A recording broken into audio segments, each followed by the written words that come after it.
Typhoid, typhoid کا بخار کسے کہتے ہیں؟ کون سے ایسے بیکٹیریا جو ٹائیفائڈ کاز کرتے ہیں؟ سالمونیلا ٹائیفائی یا سالمونیلا پیراٹائیفائی، یہ دو بیکٹیریا ہیں کہ جو کہ ٹائیفائڈ کاز کرتے ہیں۔ ان کے پھیلاؤ کا طریقہ کیا ہے؟ یہ کنٹامینیٹڈ فوڈ یا پانی، واٹر کے ذریعے سے یہ پھیلتی ہیں۔ اس کے علاوہ ایک انسان سے دوسرے انسان میں اگر قریبی تعلقات ہیں، کلوز کنٹیکٹ ہے ان کا، تو اس سے بھی یہ پھیل سکتی ہیں، کیونکہ اگر وہ آدمی پیشاب کرتا ہے کسی جگہ پر، وہ پیشاب پانی میں مل جاتا ہے سرفیس پر کسی پہ، تو آپ اگر چھوتے ہیں ان جگہوں کو تو آپ کو یہ بیماری ہو سکتی ہے۔ اس کے علاوہ کنٹامینیٹڈ اور فوڈ کا کیا مطلب ہے، فوڈ اور پانی کا، کہ اگر آپ ان علاقوں میں رہتے ہیں جہاں پہ پینے کا پانی صاف نہیں ہے، فلٹر وغیرہ نہیں لگے ہوئے، گندگی والے علاقے ہیں، بہت زیادہ گنجان آباد جہاں علاقے ہوتے ہیں، وہاں اس طرح کی سہولیت وہ ہوتی ہے، ٹائیفائڈ اور اس طرح کی سچویشن ہوتی ہے کہ وہاں پینے کا پانی صاف نہیں ہوتا۔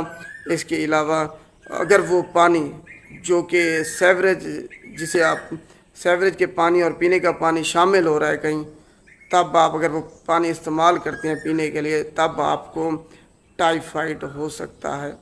اس کے علاوہ اگر وہ پانی جو کنٹامینیٹڈ ہے، اگر اسے کھانا بن رہا ہے ہوٹلوں وغیرہ میں یا مشروبات وغیرہ بن رہی ہیں، تب اگر وہ آپ استعمال کرتے ہیں کھاتے ہیں، تب آپ کو یہ بیماری ٹائیفائڈ کی ہو سکتی ہے۔ اور یہ بیکٹیریا جب سیوریج میں ہوتا ہے تو وہاں کئی ہفتوں تک زندہ رہتا ہے، اور جب وہ لوگ اس کو استعمال کرتے ہیں تب یہ بیماری ایک انسان سے دوسرے انسان میں منتقل ہوتی ہے۔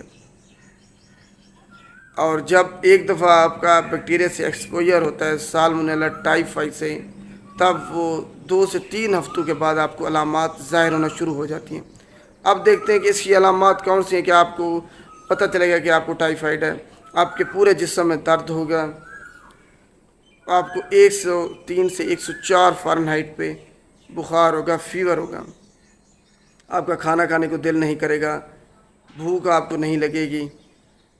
اس کے علاوہ آپ کو ڈائریا یا کانسٹیپیشن ہو سکتی ہے، یعنی کہ آپ کو پیچھے دست یا قبض ہوگی۔ اس کے علاوہ الٹی بھی آ سکتی ہے، وومٹنگ بھی ہو سکتی ہے۔ آپ کو ریشز یا پھر سرخ نشان ہوں گے پورے جسم پر، تھوڑے تھوڑے گلاب کی طرح سرخ نشان ہوگا اور ریشز ہو سکتے ہیں۔ یہ علامات تھی کچھ ٹائیفائڈ کے بارے میں، کہ ٹائیفائڈ کیا ہوتا ہے، کون سا بیکٹیریا ہے جو ٹائیفائڈ کاز کرتا ہے، کیسے یہ ایک انسان سے دوسرے انسان میں منتقل ہوتی ہے، اور اس کی علامات کون سی ہیں۔ امید ہے آپ کو ٹائیفائڈ کے بارے میں سمجھ آ گئی ہوگی۔ اگر ویڈیو اچھی لگے تو اس کو لائک کیجیے گا، شیئر بھی لازمی کیجیے گا۔ شکریہ۔